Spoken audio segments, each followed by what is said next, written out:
बिस्मिल्लाहिर्रहमानिर्रहीम। अस्सलाम वालेकुम डियर स्टूडेंट्स।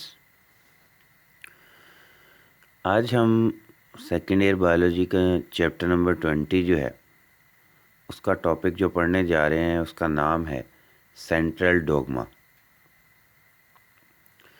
सेंट्रल डोगमा जो है इसमें हम ये स्टडी करेंगे कि कैसे डीएनए जो है उनसे मुख्तलिफ प्रोटीन्स बनाई जाती हैं, कैसे डीएनए से आरएनए बनता है, फिर आरएनए से प्रोटीन बनती है।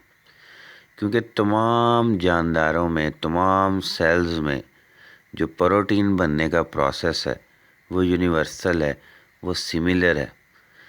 इसलिए इस पूरे प्रोसेस को, कंप्लीट प्रोसेस को सेंट्रल डोगमा कहा जाता है। क्योंकि ओवरऑल तमाम सेल्स में, तमाम जानदारों में जो प्रोसेस है जीन का, जीन से आरएनए बनने का, जीन एक्सप्रेशन का, आरएनए से प्रोटीन बनने का, इस पूरे अमल को हम सेंट्रल डोगमा कहते हैं। क्योंकि वो तमाम जानदारों में, सेल्स में सेम है। तो इसी को आज जनरल समरी पढ़ेंगे, खुलासा पढ़ेंगे कि बेसिकली इसमें होता क्या है। फिर हम तफसील से फिर अगले लेक्चर्स में इसको डिस्कस करेंगे इंशाल्लाह। तो सबसे पहले देखते हैं कि कैसे जो है वो सेंट्रल डोगमा जो है वो तमाम जानदारों में यूनिवर्सल है, क्या क्या प्रोसेस होते हैं। Cells use RNA to make protein. तो सेल प्रोटीन बनाने के लिए आरएनए का इस्तेमाल करते हैं। All organisms use the same basic mechanism of reading and expressing genes. तो तमाम जानदारों के अंदर सेम मैकेनिज्म होता है जीन्स को रीड करने का, जीन्स को एक्सप्रेस करने का, और उसे हम often refer to as central dogma. और उस प्रोसेस को, उस मैकेनिज्म को हम सेंट्रल डोगमा कहते हैं। तमाम जानदारों में ये सेम मैकेनिज्म है। एक्चुअल जो इन्फॉर्मेशन है जेनेटिक, वो किस में होती है? The genetic information resides in DNA. वो डीएनए में होती है। तमाम जानदारों की जो जेनेटिक इन्फॉर्मेशन है वो उनके डीएनए में होती है। इसका मतलब जो फाउंटेन हेड है, जो मरकज़ी रोल है तमाम प्रोटीन्स जो आपकी बॉडी में बनती हैं, हमारे इंसानों के जिस्म में तकरीबन 10,000 से भी ज़्यादा प्रोटीन्स बनती हैं। तो तमाम प्रोटीन्स का जो फाउंटेन हेड है, जो मरकज़ है, जो इन्फॉर्मेशन जो जेनेटिक है तमाम प्रोटीन्स की, वो किस में है? डीएनए में। पहले उस डीएनए को आरएनए में तब्दील किया जाता है, फिर उस आरएनए को प्रोटीन में। The genetic information flows down into RNA. पहले उस जेनेटिक इन्फॉर्मेशन से आरएनए बनता है, फिर उस आरएनए से प्रोटीन बनाई जाती है। तो इसे कहते हैं सेंट्रल डोगमा। अब इसकी दो स्टेजेस हो गई। सेंट्रल डोगमा क्या है? DNA to RNA and RNA to protein. पहले इस डीएनए से आरएनए बनाया जाता है, फिर उस आरएनए से प्रोटीन बनती है। डीएनए से जो आरएनए बनने का अमल है उसे कहते हैं ट्रांसक्रिप्शन। डीएनए से जो आरएनए बनने का अमल है उसे कहते हैं ट्रांसक्रिप्शन। और फिर आरएनए से जो प्रोटीन बनने का अमल है उसे कहते हैं ट्रांसलेशन। बाज़ औक़ात आरएनए से डीएनए भी बनाया जाता है। जैसे डीएनए से आरएनए बनता है उसे कहते हैं ट्रांसक्रिप्शन। तो अगर आरएनए से डीएनए बनाया जाए इसे कहते हैं रिवर्स ट्रांसक्रिप्शन। और अगर डीएनए से ही डीएनए बनाया जाए इसे अमल को कहते हैं हम रेप्लिकेशन। ये डीएनए से डीएनए बने, तो ये हमने ऑलरेडी पढ़ लिया। तो सेंट्रल डोगमा जो है वो तमाम जानदारों का सिमिलर है। इसी तरह तमाम जानदारों में पहले डीएनए से आरएनए बनाया जाता है, फिर आरएनए से प्रोटीन बनती है, और ये सारा मैकेनिज़्म तकरीबन ओवरऑल सिमिलर है, इसलिए इसे कहते हैं सेंट्रल डोगमा। तो जो पहली स्टेज है जिसमें डीएनए से आरएनए बनता है, जिसे हम कहते हैं ट्रांसक्रिप्शन, उसमें होता क्या है जनरल हम देखते हैं थोड़ा सा। The first step of central dogma is the transfer of information from DNA to RNA। कि जो पहला जो स्टेप है सेंट्रल डोगमा का वो ये है कि जो इन्फॉर्मेशन है वो डीएनए से आरएनए में तब्दील होती है। यानी कि which occurs when a messenger RNA copy of the genes is produce. कि वो जो जीन है यानी डीएनए, उससे उसकी एक मैसेंजर आरएनए की कॉपी बनाई जाती है, यानी डीएनए से एक मैसेंजर आरएनए बनता है। The process is called transcription. अब उसमें होता है क्या, ये देखें आपके सामने एक डायग्राम, ये है मुकम्मल, ये क्रोमोसोम है, ये उसका डीएनए।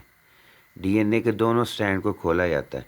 ये हमने जब रेप्लिकेशन पढ़ी थी ना, उसमें भी कहा था कि जब डीएनए से डीएनए बनाया जाता है, डीएनए की कॉपी बनती है, तो दोनों स्ट्रैंड्स अलग-अलग होते हैं, सेमी कंजर्वेटिव।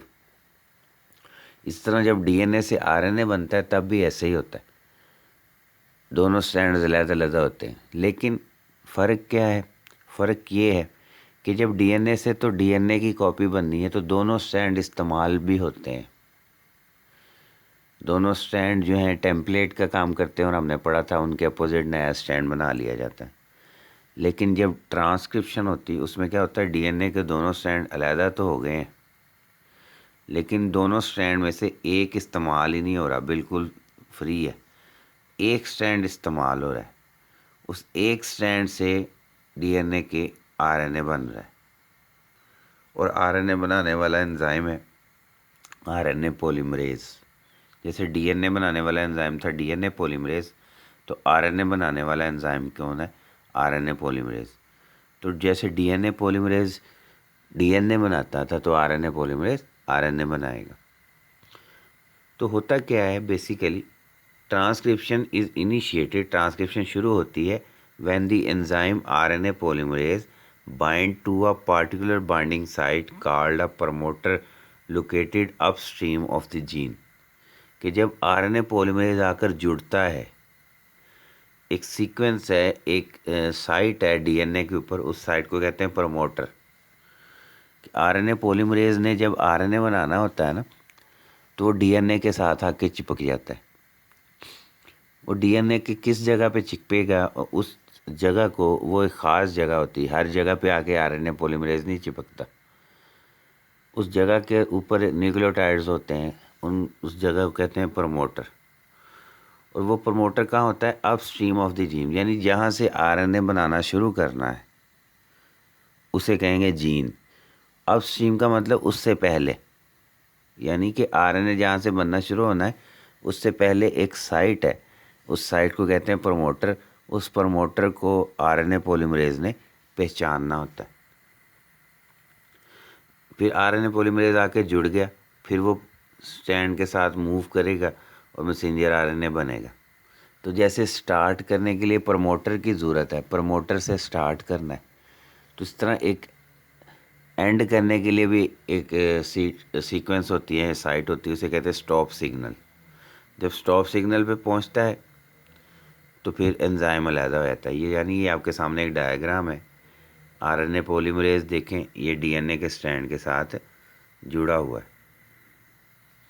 जो डीएनए का स्ट्रैंड हमने कहा दो होते हैं, आरएनए बनाना है, आरएनए तो सिंगल स्ट्रैंडेड होता है, तो जो डीएनए का स्ट्रैंड इस्तेमाल नहीं हो रहा उसे कहते हैं सेंस स्ट्रैंड, जो इस्तेमाल हो रहा है उसे कहते हैं एंटी सेंस स्ट्रैंड। तो आरएनए पॉलीमरेज जो है वो आरएनए बना रहा है। फ़र्ज़ करें यहाँ था प्रमोटर, तो प्रमोटर पे आके पहले अटैच हुआ होगा, फिर आरएनए बनाना शुरू करता करता करता करता ये यहाँ तक पहुँच गया। अल्टीमेटली ये बनाते बनाते बनाते आगे जाता जाएगा और आरएनए बनता जाएगा।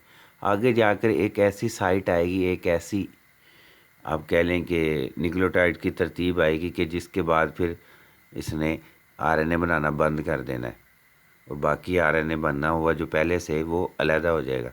उस जगह को कहते हैं स्टॉप सिग्नल। वो जीन के एंड पे मौजूद है। जैसे जीन के स्टार्ट में प्रमोटर है जहाँ से आरएनए बनाना शुरू करना है, तो जीन के एंड पे स्टॉप सिग्नल भी है जहाँ आरएनए बनाना ख़त्म करना है। जब वो स्टॉप सिग्नल आएगा, एंजाइम डिसएंगेजेस, यानी एंजाइम अलहदा हो जाता है और नया आरएनए भी अलहदा हो जाता है। तो ये पहला स्टेप है ट्रांसक्रिप्शन। यानी ट्रांसक्रिप्शन कब होती है, जब डीएनए के ऊपर आके आरएनए पॉलीमरेज अटैच होता है।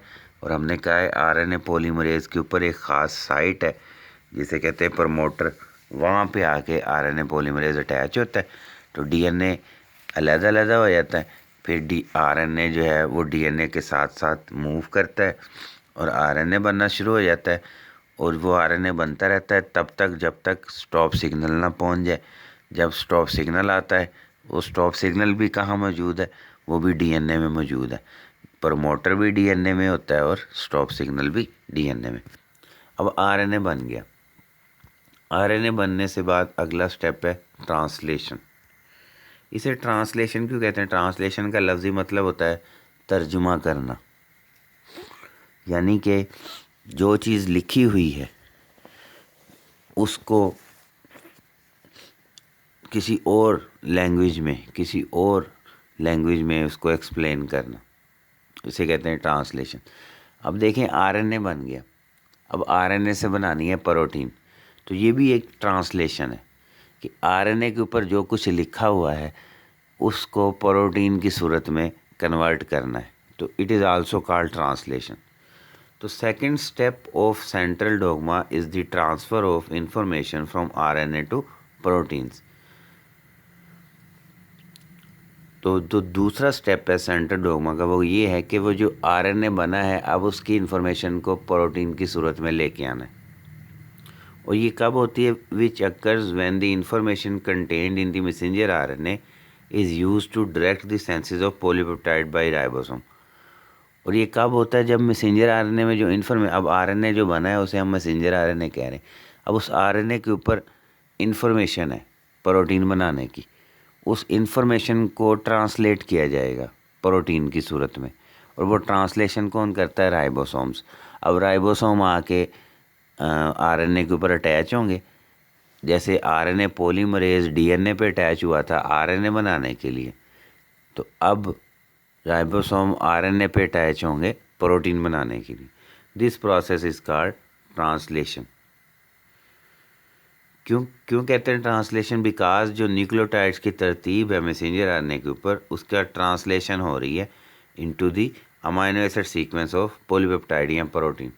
कि न्यूक्लियोटाइड की जो तरतीब है मैसेंजर आरएनए की उसकी ट्रांसलेशन होने जा रही है और उससे किसी प्रोटीन के अमाइनो एसिड की तरतीब बनाई जाएगी। तो ये बेसिकली ये सेंट्रल डोगमा के ये देखें, ये आपके पास डीएनए से ट्रांसक्रिप्शन हुई, आरएनए बना, फिर आरएनए की ट्रांसलेशन हुई, प्रोटीन बनी। ट्रांसलेशन में जाहिर है आपको मीनिंग्स का पता होगा तो फिर ही ट्रांसलेशन होगी ना। तो आरएनए में जो न्यूक्लियोटाइड लगे हुए होते हैं ना, ये आरएनए के न्यूक्लियोटाइड हैं AUG, CC, GCAS, UCU। तो हर जो न्यूक्लियोटाइड है आपको नज़र आ रहा है, बेसिकली हर 3 न्यूक्लियोटाइड जो होते हैं ना, ये आगे हम पढ़ेंगे, हर 3 न्यूक्लियोटाइड का मतलब एक अमाइनो एसिड होता है। यानी जैसे हर इंग्लिश है, हर इंग्लिश के लफ्ज़ का एक मतलब है, तो यहाँ पे समझ लो आरएनए की एक लैंग्वेज है, आरएनए के कोड्स हैं और हर कोड का एक मतलब है। कि जैसे AUG है तो इसका मतलब है एक एंजाइम है मेथियोनिन, तो उन्होंने MET लिखा है मेथियोनिन। इस तरह एक है CCG, उसका मतलब है परोलिन। एक है CAA, उसका मतलब है ग्लूटामिक एसिड या ग्लूटामीन। इसी तरह UCU है सीरीन, GUU है वेलिन, CAC है हिस्टिडीन, GCA है अलानीन। तो ये कोड वर्ड्स होते हैं। तो डीएनए से आरएनए बन गया है, अब उस आरएनए के जो कोड वर्ड्स हैं उनको कौन तर्जुमा करेगा, उनका कौन ट्रांसलेशन करेगा? वो राइबोसोम। राइबोसोम को पता है कि आरएनए पे अगर AUG है तो मैंने मिथियोनिन बनाना है, CCG है तो प्रोलिन बनना है, CAA है तो जो है वो ग्लूटामीन बनना है। इस तरह मुख्तलिफ जो कोड्स हैं उनके अमाइनो एसिड्स के कोड्स होते हैं, और वो कोड किस पे लिखे हुए हैं? वो कोड्स लिखे हुए हैं आरएनए पे। उन कोड्स की ट्रांसलेशन हो रही, इसलिए इस अमल को कहते हैं ट्रांसलेशन। तो ये तमाम जानदारों में ये प्रोसेस जो है वो यूनिवर्सल है कि पहले डीएनए बनता है, वो तो मौजूद है सेल्स के अंदर, फिर उस डीएनए से जो है आरएनए बनाया जाता है, उस अमल को कहते हैं ट्रांसक्रिप्शन। फिर उस आरएनए का तर्जुमा किया जाता है प्रोटीन की सूरत में, इसे कहते हैं ट्रांसलेशन। इन दोनों चीज़ों को, ट्रांसक्रिप्शन और ट्रांसलेशन को, हमने 1 बाय 1 भी एक्सप्लेन करना है। तो ये जनरल स्केच था आज का लेक्चर कि भाई सेंट्रल डोगमा क्या है, मुख्तलिफ जानदारों में उसका प्रोसेस कैसे होता है। पहले डीएनए से आरएनए बनता है, इस अमल को कहते हैं ट्रांसक्रिप्शन, और फिर आरएनए से प्रोटीन बनती है, इस अमल को कहते हैं ट्रांसलेशन। इसको गौर से पढ़ें, समझें, सिंपल सा है, खुलासा ही था आज। तो कोई भी कन्फ्यूजन हो, कोई भी क्वेश्चन हो तो आप मुझसे पूछ सकते हैं और मैं इंशाल्लाह आपके सवालों का ज़रूर जवाब दूंगा। अब मुझे इजाज़त दें, इंशाल्लाह नेक्स्ट लेक्चर में हाज़िर होंगे नए टॉपिक के साथ। अल्लाह आप सबका हामी और नासिर हो। अल्लाह हाफ़िज़।